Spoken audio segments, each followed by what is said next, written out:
Once upon a time, two friends joined forces to bring you the best in horror entertainment. Brian from the north, Tim from the south, each bringing their own unique perspective to the horror community. Movie reviews, Blu-ray releases, beer pairings, games, and more. Welcome to your new home for horror. This is Civil Gore. Hey there, everybody. Welcome to the Civil Gore Podcast. I'm your host, Tim. And this is Brian. And we kind of mentioned that we might do this based off of our Summer Slaycation, trying to line up some stuff, which we seem to figure it out, which is good. But we also got some some unexpected cool little content here that we decided to add to this episode. So we're putting the Slaycation on hold briefly, but we wanted to do a kind of a filler episode because you know how we said we were trying to we watched some stuff over the summer and just like with changes with stuff with me moving and everything, and we wanted to kind of catch everybody up. I figured this would be a good opportunity, along with a really cool interview that's in this episode. We got to meet through emails and then of course through the interview some really cool young filmmakers. They're Evan Runkle and Alix Moad, and they're working on a really cool film called Field of Screams. So we have them coming on the show to talk about that, and they were just how awesome were they? Seriously, they were just like. They were such a great couple to talk to. Yeah, that was a great interview, and I'm looking forward to you guys hearing that so you can support their project because we're really looking forward to it.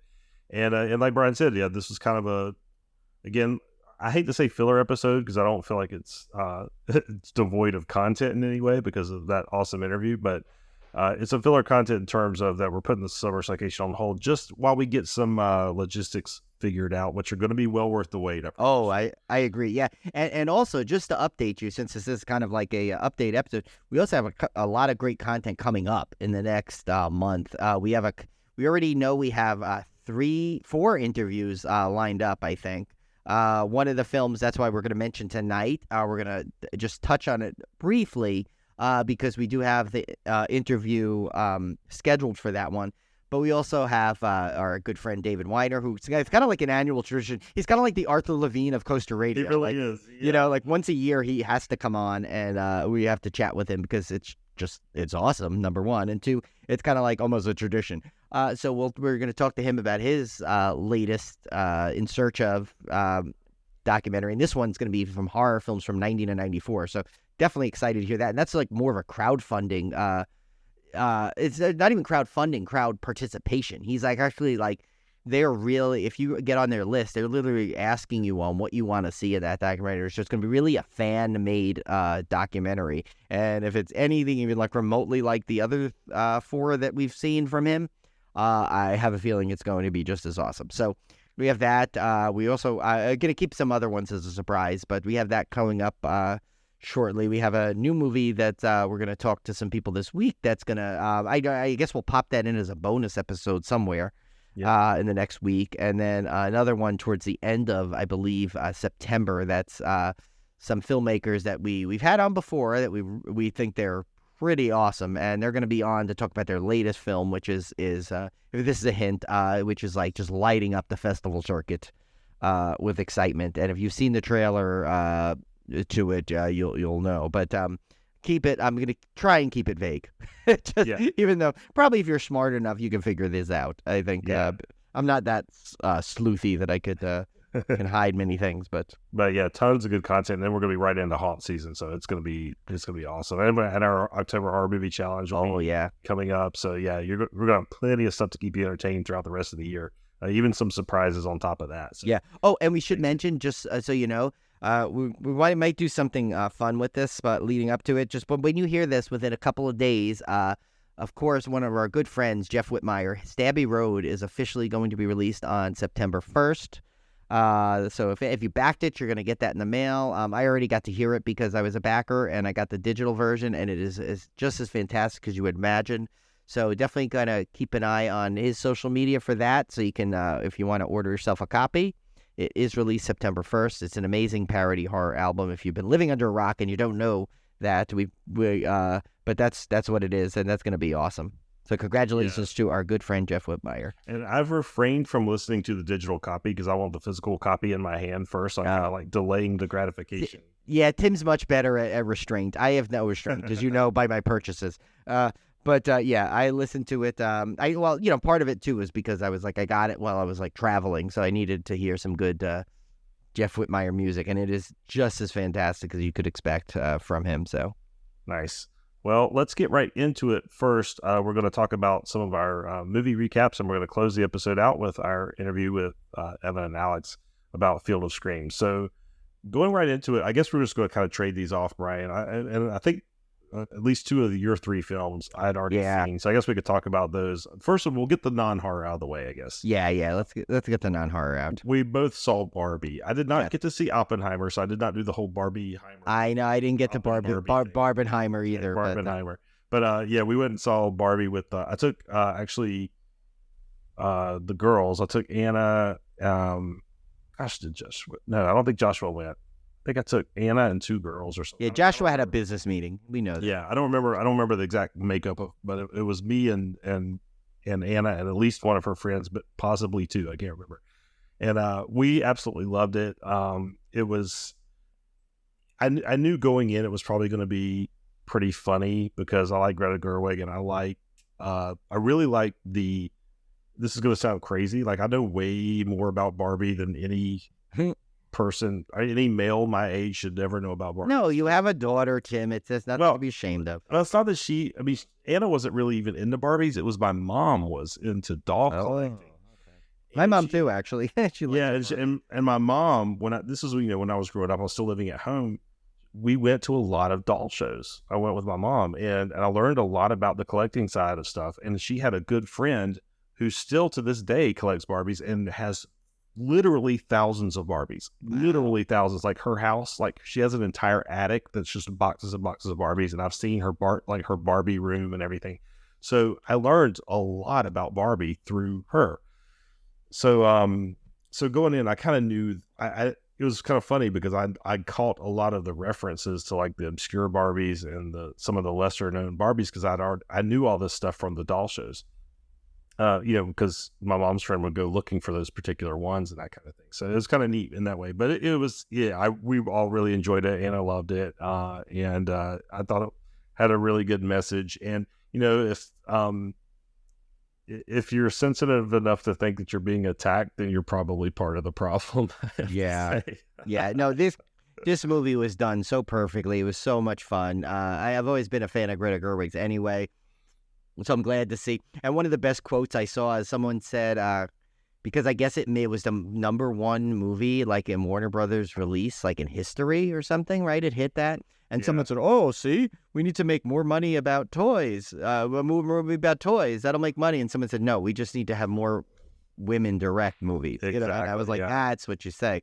Because it's true. She was a great actress. I watched her in a bunch of movies to begin with, and then now, as her directing prowess has grown, she's even more of a power player in Hollywood. And I hope I can't wait to see what she does next. But you going into the movie, it was fun. I went with Julie and her sister, and we went in. We did it was fun because we did like this cool theater, and they had like Barbie themed drinks. We didn't buy that, but we did order the food to our seats, and it was really cool. It was so funny because they had one of those I posted that one from the other movie we went when we saw Haunted Mansion, which we'll talk about after, where, they had the Barbie, like, things you can take pictures in the theater. This was a different one. This one looked like it was like almost like a modeling shoot, and you can go in. And so Julie's sister actually had dressed up. She had a pink shirt on, but already like Barbie. But when we went to go take the picture, there was literally this group of women that must have been in their, I have to say, like mid-40s or so. And they were all like totally decked out in like Barbie paraphernalia. And they probably had a couple of the Barbie themed drinks.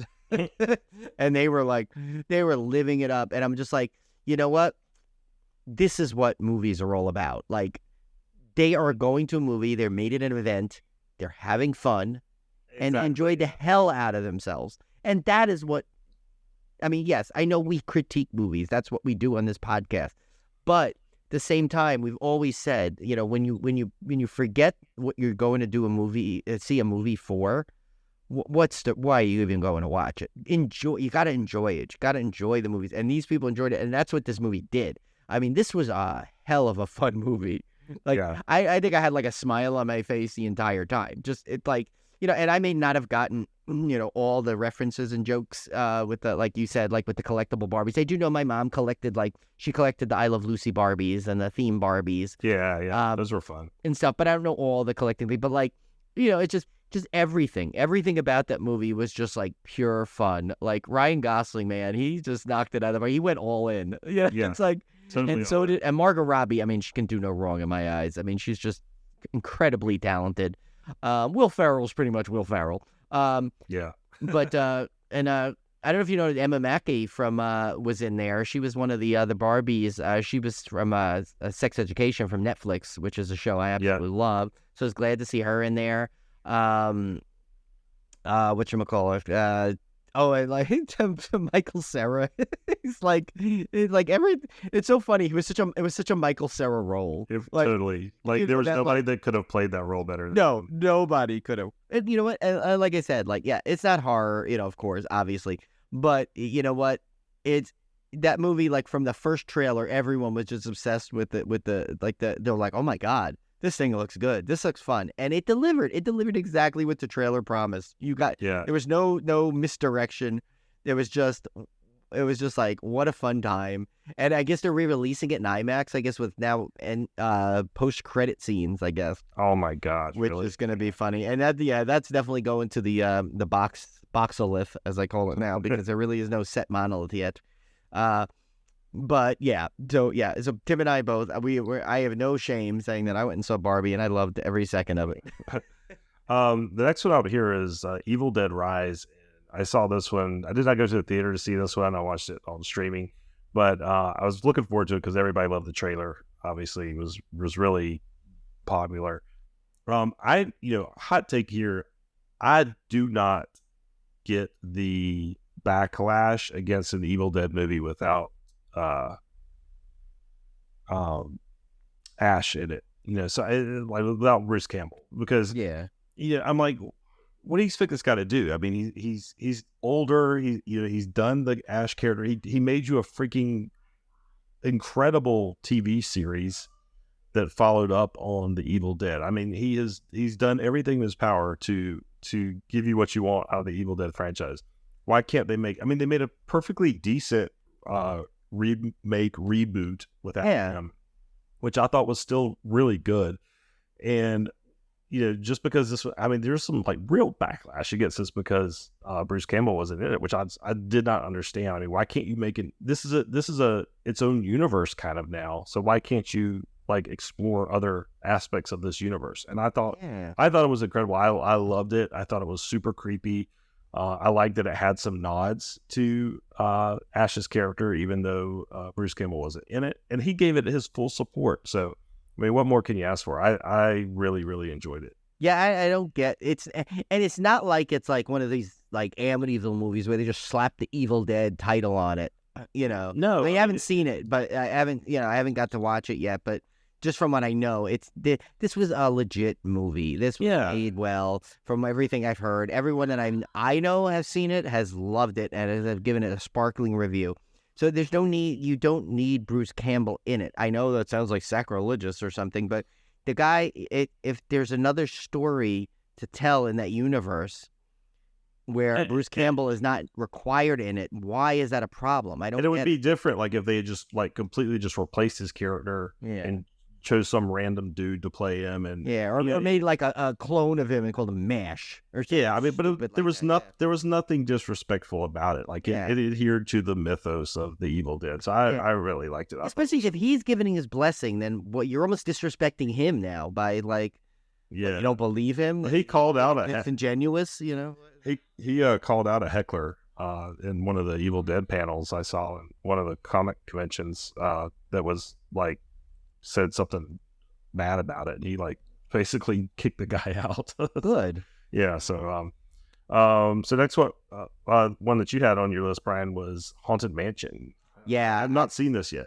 Oh yeah, this was good. Of course, they made the Eddie Murphy one years ago, which I saw. I don't remember. It's funny. It's not very memorable to me. I just remember like, I mean, I think I probably I didn't hate it or anything, but this one was definitely more a take on the attraction. Like they tried to tie it in on the lore of the attraction, and I think they did a great job. I mean, I had a ball watching this thing. Yeah, I know some people that like were, they criticized it. They're like, oh, it's not like the ride. I'm like, I think they put a lot of nods to the ride in there. Like I think they put a lot of they had the Hatbox Ghost in there. They incorporated the stretching room sequence. There's a lot of stuff that they managed to put in, a lot of Easter eggs. And I thought the cast was incredible. Danny DeVito was freaking hilarious. I mean, it's got Jamie Lee Curtis in it. I mean, you don't get much better horror cred than that. Right. And it had some genuinely like spooky sequences while also being a really good comedy, And so I thought it was a great mix. I had a great time watching it also. I thought it was, so I really don't, again, it's one I don't understand the backlash for. I mean, and I consider myself a really big fan of that ride. It's a ride that every time I go to Disney, it's one I do not miss, no matter, unless it's closed. But if it's open, I will always make sure to ride that ride. I've ridden it since I was a little kid and the first time I ever went to Disney. So I kind of can feel like I have enough credibility to make a review on it safely to say. And I thought they did a great job of incorporating a mix of the rides by giving it its own little bit of original story. So yeah, I think you'll like it, Tim, a lot, I think. Good. Yeah, I'm looking forward to that one. Next up, we had I watched the Baby Oopsie trilogy, which of course is the Full Moon series about this killer doll. And I tell you, now let me explain the trilogy for you first. So of course the Baby Oopsie movie came out. Well, then they had a Baby Oopsie series streaming on Full Moon. And so for Baby Oopsie 2 and 3, basically what they did is they took the remaining episodes of the series and cut the first half of the series into Baby Oopsie 2, and the second half of the series into Baby Oopsie 3. So what you're really seeing is one movie and the entire series cut together as two movies, which is kind of weird. And so like Baby Oopsie 2 and 3 are like an hour long each. I don't know why they didn't just combine the whole series into one movie, but whatever. Full Moon is like that, though. Yeah, they do all kinds of weird stuff. Generally short. Yeah. So, but given all that, it's if you like Full Moon and you know what their aesthetic is, you will absolutely love this. It's got great, weird, wacky characters. The lead in this is amazing. She's so good at playing the like weird doll collector. We were just talking about doll collectors, kind of like what you would think the stereotypical like doll collector would be. And the Baby Oopsie doll is terrific. It's actually better in the series than it is in the original movie. Like they definitely improved the look and the animation of it and everything. But it's pretty hilarious. If you like Full Moon, I think you'll absolutely love it. And again, it's a quick watch because you got one movie and then a couple of like hour-long movies. So I highly recommend them. 3 is probably I think maybe 3 is probably better than 2. I actually enjoyed the first movie the most, even though it's not as takes a little more time to build up to the craziness. But I highly recommend those, especially if you are a Full Moon diehard like I am. Yeah, once again, it's like that's one of the streaming services I just love that I buy. I do the year membership every time just because sometimes I just like to open that app up and see whatever kind of crazy thing they've just added. Yeah, and they're just a great streaming service, and I love it. It's kind of like they're kind of like a Troma light, I like to say, because it's like they're not as off the wall as Tromas can get, but they tend to be a little. I think Full Moon is kind of like. They're kind of like Troma, but with maybe like if you're a little less slightly, I don't want to say offensive. I don't think Troma is offensive. I think Troma like is an equal opportunity offender. Like they just go crazy out there. But if you're wanting to kind of scale back that aspect of it a little bit, then I think Full Moon is. I think they tend more towards campiness than offensiveness. Yes. Yeah. That's why I said they're like a Troma light. It's great. Like what you could just go put on any of their movies and you kind of know what you're getting, and you're. I can't see you not having a good time watching whatever you pick. Yeah. Next up, I will talk about elevator games. Yeah, we'll save the other one for last, the last mutual one. So you can go to the next three. I kind of wanted to end on that one. So elevator game is from this year. This one was, of course, the Rebecca McKendry vehicle, which I was really looking forward to. I like this one. I didn't love it, although I absolutely adore Rebecca McKendry, as you know from listening to me on this podcast. I love her podcast. I love her everything. And I loved her previous film. And I think the problem I had with this one was not the directing or anything like that, 'cause she's an amazing director, but I think it was a little safe for me. It felt a little, and I hate that I'm not criticizing Blumhouse, because I absolutely love Blumhouse, but they do have a certain parameters they kind of stay within. And this one felt very safe compared to her previous film. And I think that's what kind of threw me a little bit. So it felt very kind of by the numbers, kind of very PG-13 horror-ish to me. Felt very teen oriented. So it kind of missed the mark for me on that, but I still absolutely love Rebecca McKendry in every other aspect, as you know. So I think it's one of those movies I think was just constrained by what it was, the target audience, maybe. I think it kind of fell into a little bit too much of a safe zone for me.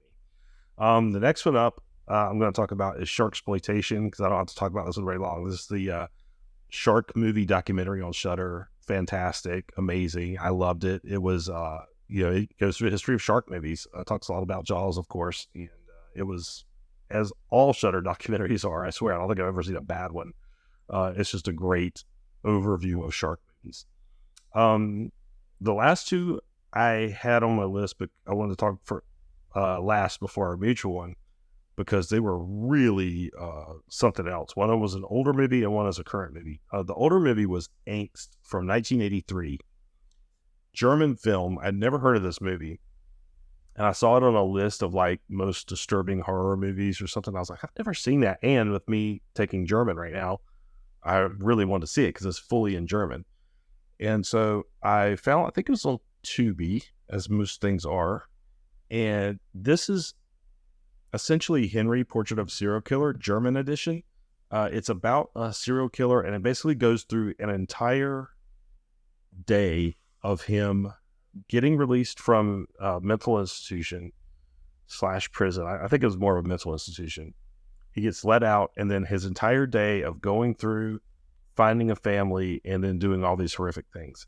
And it was disturbing. It's not like disturbing on the level of like, Serbian film or anything like that. I mean, I don't talk about that. I'm just talking about just psychologically disturbing. There are one particular scene that's pretty upsetting to watch. But yeah, this one's, man, yeah, if you want to see some hardcore German serial killer, like messed up stuff, yeah, definitely check this one out. It's really good. It's actually a really, really good film, but it is very it is definitely a tough watch. And then the last one I had on here is one I really am just dying to come out on Shudder because I want other people to see this movie. We got a screener for it. Argentinian, I believe, and it's called Where Evil Lurks. And don't be put off by the kind of generic title, because I couldn't even remember the name of this movie to save my life. I know. I had to look it up for Tim the other day. He's like, what is this movie? I forgot the name of that movie. That's such a generic title, Where Evil Lurks. But this movie is amazing. It's one of the best. It's already on my best of 2023 list. Nice. It's about, I'll just put it this way. The world in which this movie is set, there are demons that can possess people, and then there's people that have to go basically try to clean these demon possessions up, because if you don't do it right, the demon can jump into another host, and that's just the world. Like demon janitors. Yeah, but that's like the world. This is like, it's just an accepted thing.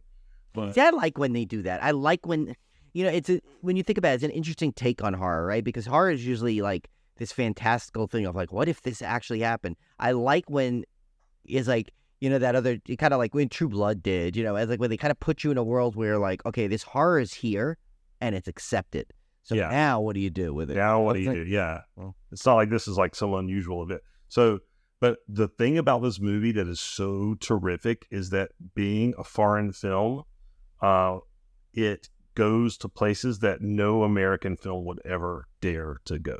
I'll just leave it at that without any spoilers. See, you couldn't make a U.S. remake of this and do what they did in this film. Yeah, and I was saying that. I was actually just talking earlier today. I was like, I got to see my good friend Paul. I haven't seen in a while now that I'm in California. I'm glad I'll get to see him more often. And we were talking about that today. We kind of had like a little we had a kind of like a welcome to California thing. A bunch of Julie's family were there, and I went to this local brewery, just kind of hung out, kind of like a drop by thing, like if you were able to come. And so we were talking. We were basically, it was Paul and I was like back like in film school again. Like we were just like sitting there talking about like it was like all this horror and stuff and like that. And we were saying, I'm like, that's why I really appreciate like the foreign horror movies now, because they don't give a fuck. Pardon my French. Honestly, sorry, Tim, you're gonna have to put that thing on there, but they do not care. They don't care if like, and then I was telling them about like was a Speak No Evil. And like The Innocents. I'm like, those are movies that like you cannot even if they remake them to American audiences, it's going to be so watered down. Oh yeah, and you're not going to get that feeling. Like I still am haunted by freaking Innocents because that one little girl. And it's like and like we've already talked about Speak No Evil. Like they're gonna totally water that down or make it like so hokey. Oh like yeah, the American version of that. Yeah, they just don't. They don't go to places these foreign films do, and like Angst, there was no way they could remake that movie. Yeah, I mean, if they think Henry Portrait of a Serial Killer is like the epitome of rough American cinema, like these films from overseas go so much beyond that. It's incredible. So yeah, that's why I'm always willing to check out a foreign horror film, because they always go to places that American films never dare to cross the line. And see, that's what's so good about Shudder, because they always make sure you got to get that content. Yeah, like, at least you have. They're not afraid to like put that out there as like, okay, we're going to give you a movie you never heard of that came out this year, and it's from like Kazakhstan or something, Yeah. But here, watch this, and most of the time these films from Shudder that from other countries are always like top notch. I'm not sure when it's hitting Shudder. If they're saving it for October, I think it's October. I think I saw it listed on there October. I understand why, because this deserves to be a premium title in their lineup for October. I'm really looking forward to hearing other people's reviews on it. Yeah, and plus with Creepshow coming back for October, Shudder's going to have another good October. Yeah, again, that's so you don't forget the title, Where Evil Lurks, because it's hard. It's a very easy to forget title. Because so many movies sound like that, like where that's the problem. Yeah. All right, our last film that Brian and I both had the pleasure to watch was a screener we got for Eight Eyes, which of course stars our good friend Emily Sweet. Yeah, and we're gonna only touch a little bit about this because we're gonna have Emily and the other two stars on from it. But I will say, I want to say this: it's like really getting some great reviews at the festival circuit, and it deserves them. It blew me away, actually, how good it was, because just to give you a vibe of it without giving you too many details so you can experience this on your own, it really has that 70s gritty grindhouse style, but it takes place in modern times. Yeah, so it's not like one of these, let's throw back and make another 70s film. No. They just use that style, and it's current. There are cell phones in it. There are, you're in modern times here, but you get that grittiness and just... Yeah, so the three leads, of course, with Emily, Bradford Thomas, and Bruno. I'm going to butcher this poor guy's name. I'm sorry, Bruno, but it's Velijanovsky. The three of them are all just absolutely incredible in this film. And this film is completely has some completely unsettling moments. It's got some good gore. It's just it's really different than I expected. Weren't you totally blown away on how good it was? Yeah. You guys are gonna like this one, and it's I'm trying to stay away from spoilers because I know the interview is gonna be fantastic. Yeah, that's why I'm hesitant to say much more than I said. Well, I'm looking forward to you guys seeing it. I'll just put it that way. Yeah, and that's gonna be a fun interview. We're gonna have them on in the next few weeks. We're trying to just lock down a date. Tough with scheduling and timing and everything, but we're gonna lock that down. and I can't wait. We don't know when it's going to be released. I do know, like, it was at, I guess it was in Fantasia Fest, and now it's, I think it's a UK festival this week, and I think it's going to Rome. It's going to a lot of good festival circuits. And it was, of course, directed by Austin Jennings. You might know him from The Last Drive-In. That's that little show Shudder has every once in a while. Just a little show, yeah. But yeah, no, I mean, we are so happy for Emily and all the people that worked on this film, because I think they have something really special here, and I think once it starts releasing out to the masses, I think people are just going to eat this thing up. It's really, really good. All right, guys. Well, let's get right into our interview. We're going to let Evan and Alix close us out. This is our interview with them about their new production, Field of Screams, which is coming to Kickstarter soon. I think you guys are going to love this interview. Check their Instagram page out. Keep tabs on our socials for when their Kickstarter launches, and help support these guys make their Field of Screams come true. Yes. And yeah, we'll make sure we keep you as up to date as possible. It's just, you know what I love? I think you're going to get from this interview, you're going to really love their passion that they have for this. They're literally putting everything of themselves into this movie. And I know I'm going to donate to this, because I want to make sure that I can help them in any way possible. So we're going to, so I think just sit back a little bit, grab a nice pumpkin beer as it's getting to that season, and listen to this really cool interview. I think you're going to love it. So as you know, we love to promote independent films, especially at the crowdfunding level. Tonight, we want to welcome Alix Moad and Evan Runkle, who are about to begin a Kickstarter for their new film, Field of Screams. Welcome to the show, guys. Hey, thank you. Happy to be here.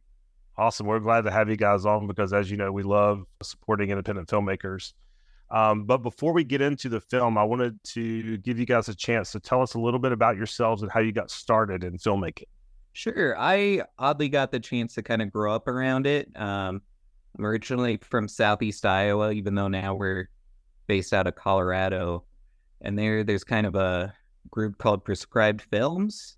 And they do a lot of like 80s splatter-inspired movies. A couple of them are on streaming. They have one called Collapse that I think's on Tubi.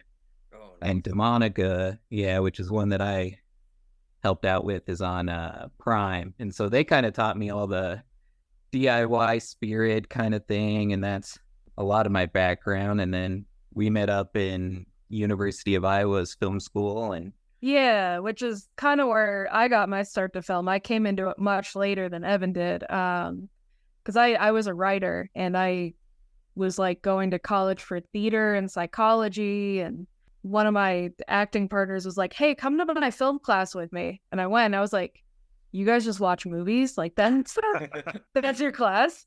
This is so much better than talking about social psychology. Like, yes, I'm switching majors immediately. And it just like next semester, I was a film major. And because of the way University of Iowa does things, I kind of like got to learn a little bit about everything, which is cool. But like writing is still definitely where I'm most comfortable. But I love like directing and all that. But yeah, just kind of like both ends of the spectrum. Like he's been doing it forever, and then I have been doing it only my adult life. Like I'm still very new to it. Well, I'll tell you, you guys make a good team already. I love how you guys segued in so perfectly. It's like you brought up and you went right in and like took over. Like that was like scripted. That was really well done. Well, thank you. Yeah, we've known each other for like 6 years now. We're actually engaged. Oh, congratulations! That's awesome. Thank you. Thanks. We know each other pretty well. Yeah. So that's good. So every listener here, they're getting engaged. So you know how expensive weddings are. So definitely kickstart this thing. Yeah. Right now, I'm going to say it right now before you even get to promote anymore. But yeah, well, no, that's awesome. Congratulations.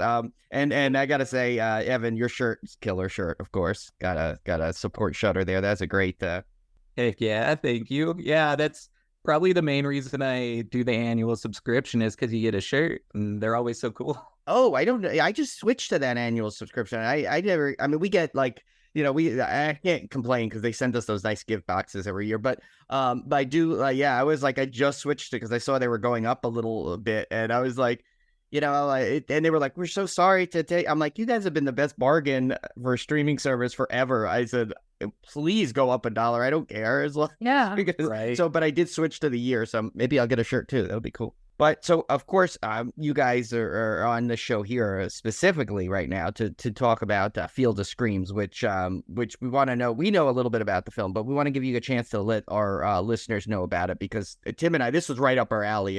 And once you guys explain it, I'm sure that our listeners will agree, because they know what Tim and I like. Thank you. Yeah. Do you? Yeah. Synopsis. So, Field of Screams is a horror movie about this group of friends who goes out to like an abandoned farmhouse to clean it out before it's resold.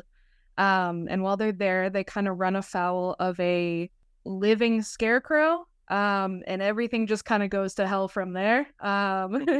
You've got the personal drama, you've got the life or death stakes with the scarecrow, you've got magic at work. And then, yeah, that's kind of the gist there without getting too spoilery and getting into it too much. Yeah, I know. That's the one thing. After I read the treatment, I'm like, okay, I got to be careful because I do not want to spoil this for anybody. Yeah. You guys were so gracious enough to send us that, but I think you described it great, and it really, what you said though, with it has a little magic in there, has just the fact that it's about like this mentions a living scarecrow, and that's like part of the plot is awesome alone. So I definitely there's some interesting twists to it, to what you would typically think of a killer scarecrow movie, which I really liked from the treatment, but I won't give any spoilers away. Yeah, I know we gotta bite our tongue. Don't worry, if there's one slips out though, Tim is a master editor. He will make sure that it does not get out there before it's ready. Yeah, fix it in post. Fix it in post. That's exactly right. Yeah. So tell us a little bit about how you got the idea. Like, is this something you've been thinking about for a while, or is there something specifically that inspired it? Yeah, so we'd been working on a lot of shorts kind of between college and leading up to what would become COVID time. And so we were kind of building up to working on a feature, been bouncing ideas around, and we kind of landed on the Scarecrow as a not used too often villain. Honestly, until this past week, we haven't even seen the essential Scarecrow horror movies. Like, we just watched Dark Knight of the Scarecrow. Oh, I love that. Scarecrows. Yeah, Dark Knight of the Scarecrows was pretty good. I had this fear that we were gonna watch these movies and we'd be like, oh no, somehow we ripped off these movies even though we've not seen them. But they managed to be different enough. I think the main similarities is a lot of pitchforks. Yeah. Well, I think in horror movies, how many shark movies are there, right? Oh, so I don't think you ever have to worry too much in horror, at least. Yeah, ripping off another horror movie. Yeah, I mean, at least you didn't go the really cheap way and just slap Amityville on it, or Ouija now is another. There was an Amityville Scarecrow movie. And they're actually making I bet there is. They're making an Amityville Scarecrow sequel too, but that probably has nothing to do with Scarecrows or Amityville, because I lived in Amityville and I could tell you none of these, other than the original, took place in Amityville. So I think the only Amityville one that we saw was Amityville in Space, and that was something. Yeah, I want to see that one. I need to circle back. Well, maybe I don't need to. I don't know if you think. Yeah, well, you do. Yeah. Yeah. I've been doing I was trying to finish this before I left. Except the problem with these Amityville movies is they reproduce faster than you can watch them all. So for every one you watch, 3 more come out. So I'm still, somehow I had watched I think 30 of them, and now there's still another 30 plus that I have not watched. Mm-hmm. And I literally, when I say I've watched them all, I've watched every single thing that I could find on IMDb that says Amityville. So that's where I'm going through, and I still have plenty to go. So if you want a good laugh, just go look through that and look at some of the history. There's some questionable titles in there for sure. Oh my God, yeah. That is impressive and worrying at the same time. See, it's what I do for the listeners. We do sacrifice some sacrifice, right? You guys know, you make films, you gotta sacrifice for the art, But yeah, no. So one of the things I did try and do a little research. One of the things I noticed is that you had some cast and crew announcements already. So this thing's really going good. So what can you tell us about some of those announcements? Yeah, so I think all of our cast and crew we actually got a hold of through our producer, Calvin Shepard, who's a filmmaker in his own right. He's been out here making movies. And Evan was actually attached to a movie of his that didn't really make it past pre-production. And so they were kind of batting around well, what do we do now? And Evan was like, well, hey, we got the script. And Calvin was like, well, hey, I know a bunch of people. So it's mostly just been us driving out of town, meeting up with people. it's and I mean everyone's been great. Everyone's been fantastic. We have a few dancers. We have a couple models that are on cast. We've got a great comedian that we just announced today as a recording out of Greeley, Colorado, Denver, Colorado. But yeah, like those announcements have been super fun. Just because it just kind of means everything's actually moving and we're getting people attached and we're trapping them in and they can't leave and they. That's got to be exciting, right? When really those pieces start coming, because I mean you can't film this thing without the cast and crew, obviously. Without people, exactly. Yeah. So you have all the leads, right? I think you have all the leads done, or you're still looking for some. So we do have our lead. We haven't, as of this recording, announced him yet. But we did just announce like the co-lead, Justin. I did see that. Yeah. Okay. Yes. Yeah. But Alan, we haven't announced yet, but he'll be announced soon. Yeah, we're kind of trying to stagger announcements a bit. Most of the folks were keeping local to the greater Denver, Colorado area. There is one guy that I worked with back in Iowa when I was just a kid. This was like on the first feature I ever crewed on with the Prescribed Films boys. His name's Justin Markson, and super excited to work with him again. Genre fans might know him. He was the clown in the movie Haunt. Yeah, okay. That's it. Oh, that got a lot of notoriety. Yeah. Those the directors of that went to the same film school we did, and so the Iowa film scene's pretty small, so everyone kind of stays a little connected. But yeah, we're super excited to bring him on. We've just got him kind of locked down today, so by the time this comes out, I'm sure we'll have announced it. Yeah. Oh, that's but it's super like cool for me, like full circle. Just like big feature of ours, and that's just ours to call our own. And the guy that worked on the first movie I ever worked on is going to be involved. So that's cool. super cool for me. That's super cool. Yeah. Well, the reason I was asking about the cast is because I don't want to embarrass him, but Tim's always wanted to play a scarecrow. So I'm just saying, if you need an extra scarecrow. No, I'm just kidding. That oddly is where a lot of Alix was mentioning dancers, where most of these dancers are coming in. We kind of got inspired by Dog Soldiers, how a lot of the werewolves were done by ballet dancers, and we're like, hey, some of the actors we know are tied into the dance community, so let's see who in that circle we can kind of bring on. Yeah, man, like we've done some costume tests with them, and they bring so much to it. Yeah, couldn't even have had in mind when we started. Oh, that's awesome. Yeah, because I mean that people don't realize what a huge part of acting. I mean, look at people like Doug Jones that play these great characters, but it's all body movement. Well, it's funny you bring up Doug Jones. Our Randy Rockford, who's the actor playing Billy, the like main antagonist, main scarecrow. Like Doug Jones is a huge inspiration for him. So he's pulling from that like exclusively and like pulling all of that kind of like movement and body language, and it's great. It's phenomenal. Oh, that's really cool. Yeah, because I mean, you think of those, they, like Tim said, some people don't realize how important that is, because especially when you have a character that needs to have like signature motions to it. If you don't have that, right, it just looks awkward, so that's pretty cool that you guys got someone that really is going to fit that motion and stuff. Well, that kind of segues a little bit into my next question, so we read, Evan, that you're a huge practical effects fan, as we are. So talk a little bit about the effects. Are you going to be using primarily practical effects in the movie? Yeah, so there's a couple things that we'll definitely do more implying than telling, but otherwise, a lot of practical effects. A lot of the horror guys I grew up working with, they big effects fans. Like one of them will go through the Tom Savini effects book like every year or so, just reading through that. As of now, a lot of the effects are kind of planned to be done by us, and we have a lot of plans for that are maybe a little more low-key than they could be, depending on how fundraising goes. We might amp things up a little bit, just because I know effects okay, but there's definitely folks that know it better than me. But we definitely are feeling comfortable with where we're setting ourselves up with, but definitely would love to kind of wallow in it a little more if we're given the Yeah. opportunity. Yeah. There's a couple very cool kills that would look even better if we got someone who like specialized in it. But like he'll be able to knock it out of the park if he has to. Yeah. Well, I'm sure that, someone who, if you're a fan of that kind of practical effect, I'm sure you can find it in you to kind of come up with it really Oh, good. yeah. Yeah, there's nothing as of now that we have written that we don't have plans for, but it'd be cool to add more.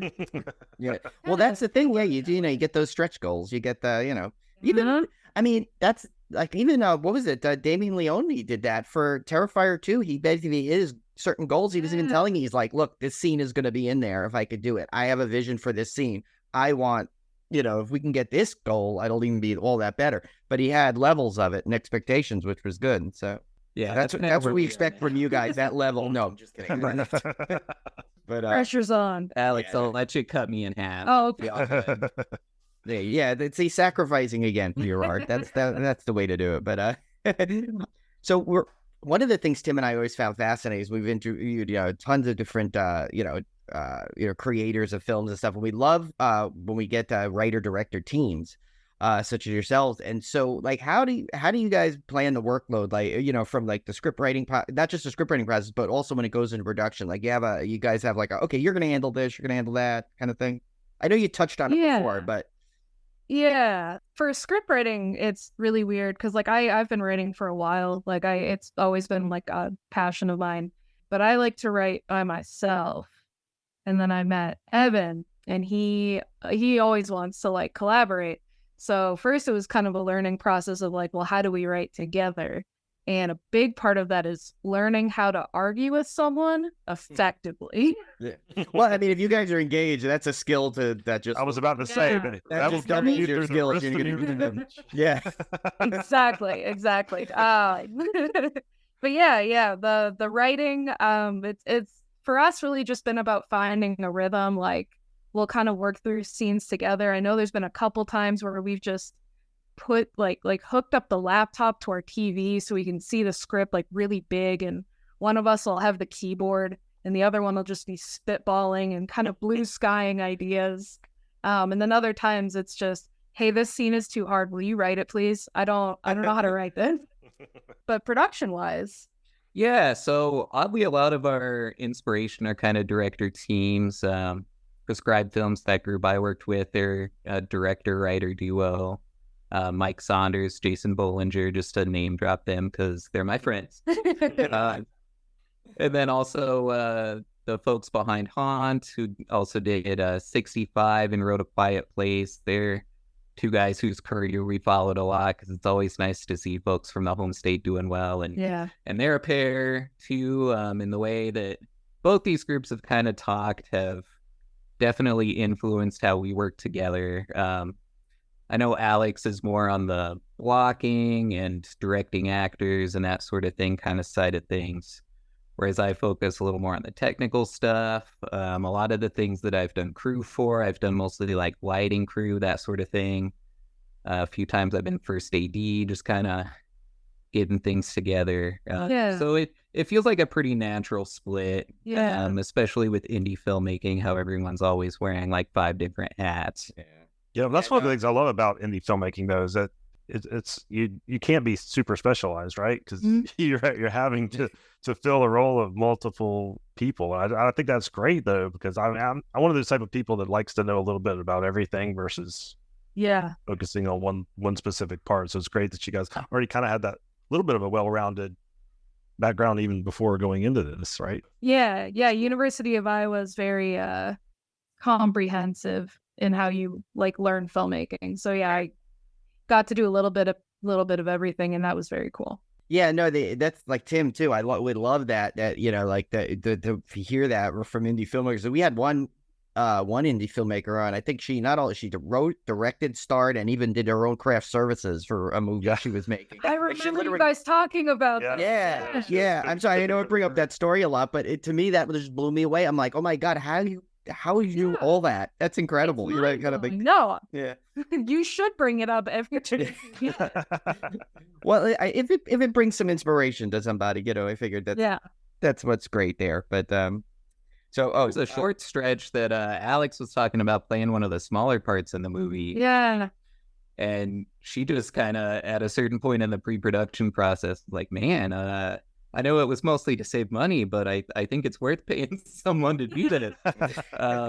And we recently locked down the actress for that part too, and she's bringing so much to it too, which is nice to see. Yeah, I have a brother who's an actor, but me, there's no way. Yeah, you'd have to pay somebody. Yeah. Yeah, Tim's I know my limits. Tim and I definitely we're behind the camera people, I guess, like off camera. Yeah. I don't know how talented we are when it comes to actually being in front of the camera, but so we do a podcast. We get to stay behind. There you go. Yeah. Exactly. Stay behind the camera. So I wanted to give you guys a chance to talk about the Kickstarter, like what plans you have for it, any kind of perks, rewards that you have figured out so far, or anything like that. Yes. So for the Kickstarter, our fundraising goal is $7,000. And then we have stretch goals up to right now figured out up to $10,000.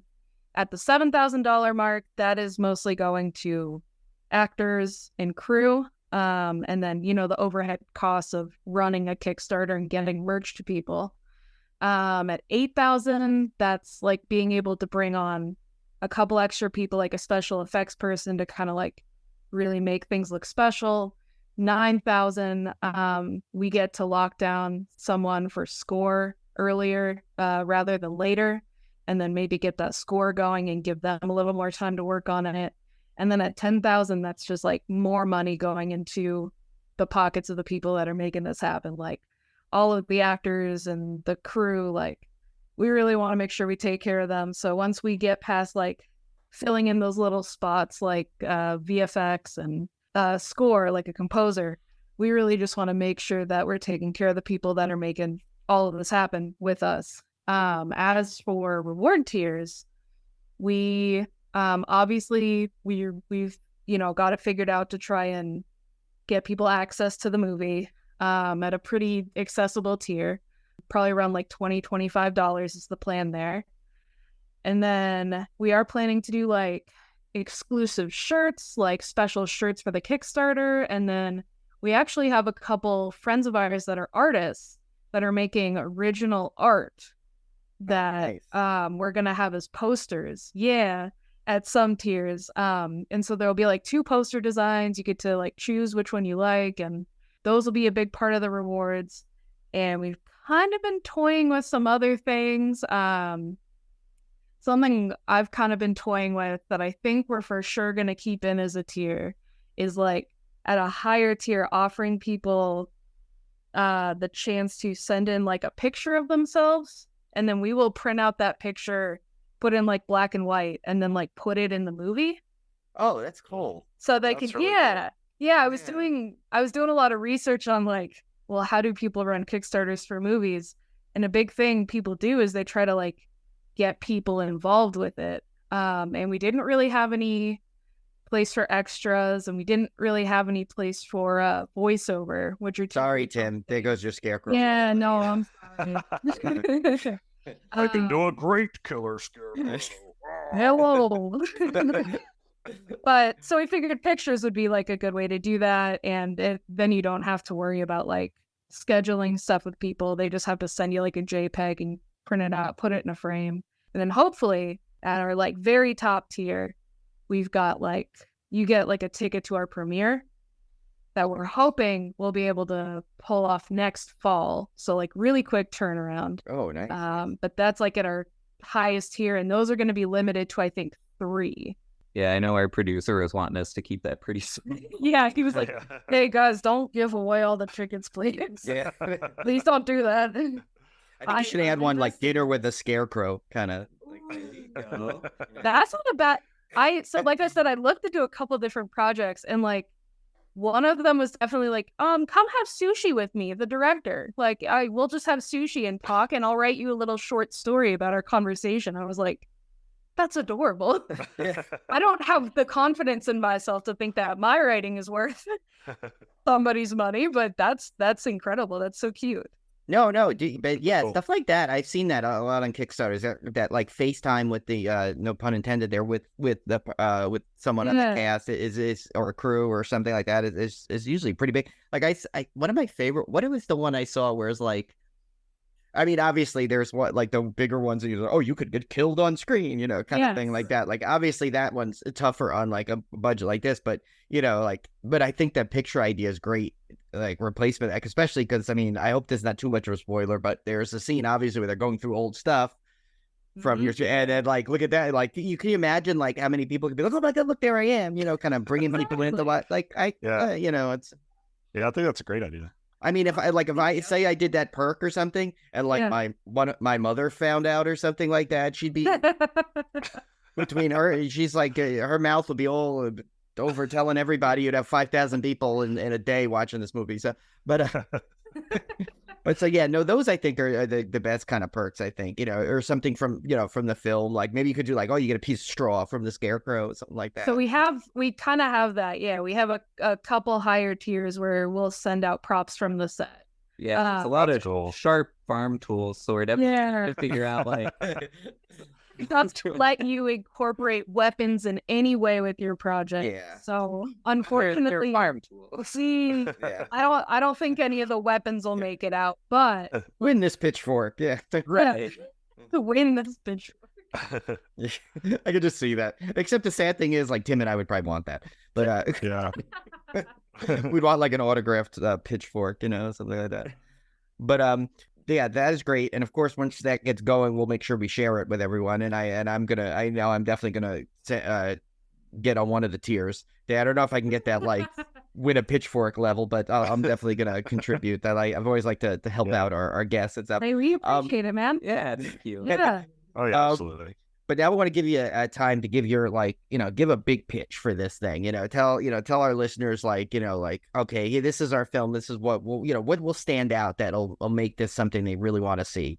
Yeah, I know a big part of this was how long we've kind of had to work on it. A lot of that's due to the pandemic and not a lot else to do. But this script we've kind of been slowly tweaking over 4 years, so we've really gotten the chance to comb through every little bit and really got our hearts in it.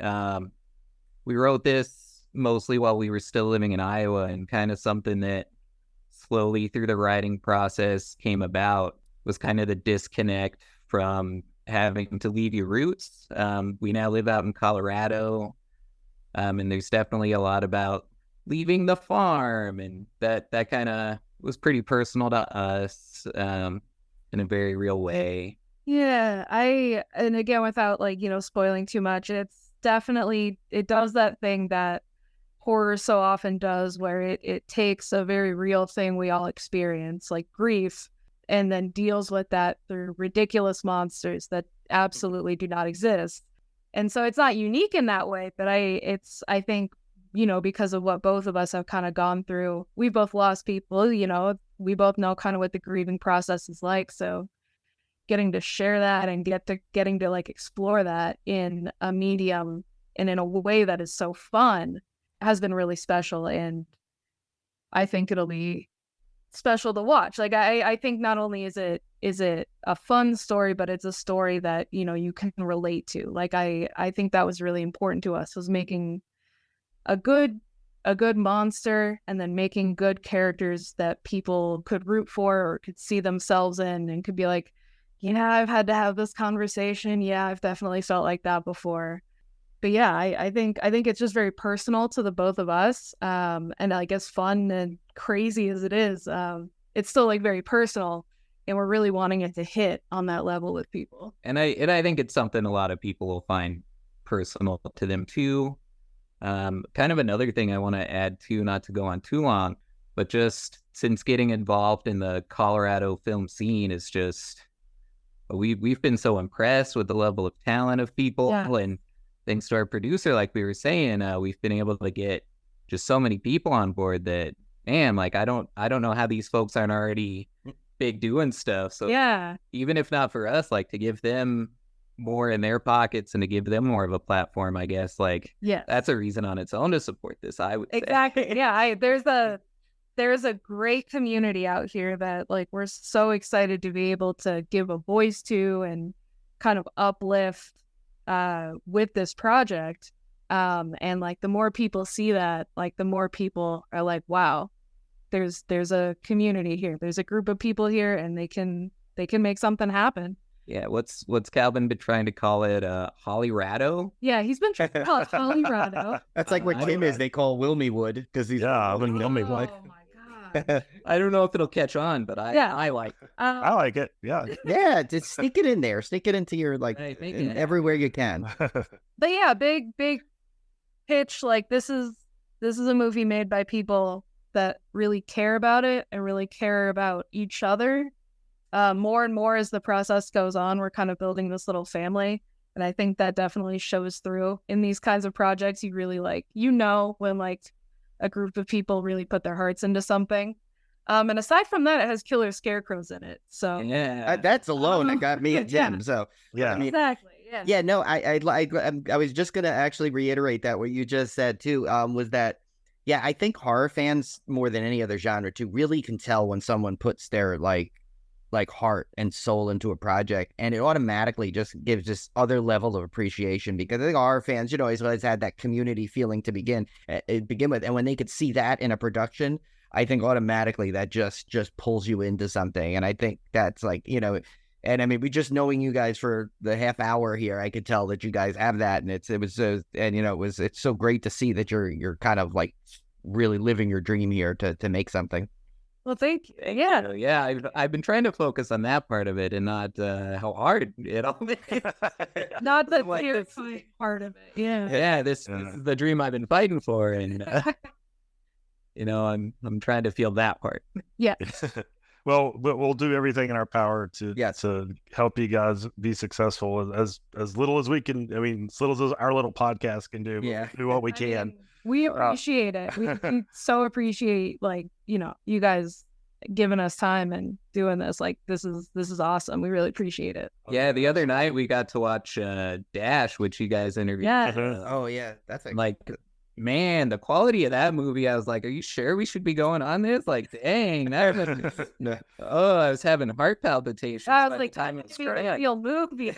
Yeah. But that movie came out of nowhere too for us. We just they just sent us the screener like that, and they said, "Are you interested in checking it out?" We're someone that will we'll take as many opportunities as we can get. We're like, yeah, let's check this out. I never heard of anybody that was in it or anything, and it's just you find these like diamond in the rough sometimes of these films, and that one blew me away. I did not expect that kind of film. And it's like, it's not as horror as some of the other stuff we cover, but still, that was a really cool one. So yeah, it was awesome. I did want to give you guys a chance to tell our listeners about your socials, like your website, socials, anything like that they can follow the progress of the film. Yes. So right now, the best place to get updates about the film is Field of Screams Film on Instagram. We will have the Kickstarter page live, hopefully around the end of September. So you can kind of take a look at it before the project goes up. The project will be going live October 1st. Otherwise, you can also find me, Alix, as Modest Mug on Instagram.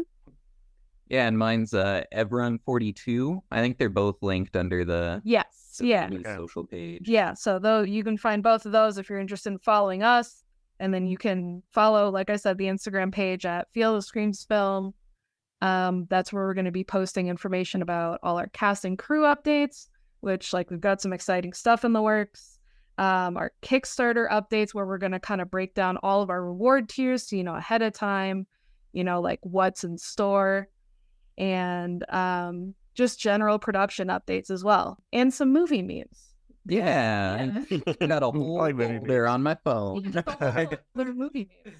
All right, awesome. So we'll put those links in the show notes for this episode, and awesome. and we'll tweet them out on whatever our platforms are. We got Instagram, Twitter, X, whatever they call it. I refuse to call it X. It's always going to be Twitter. I respect that. I always call it Twitter. I will call it Twitter always. I don't care what letter they want to use for it. But yeah, we'll get the word out either way. Yeah, and we'll make sure. Yeah, And you keep us keep us posted too, because we'll pass on any kind of updates you want. When you get the trailer, we'll make sure. Yeah, especially as the date gets closer to the Kickstarter actually going live, definitely like ping us and remind us to put things back out on social media so we can keep people up to date.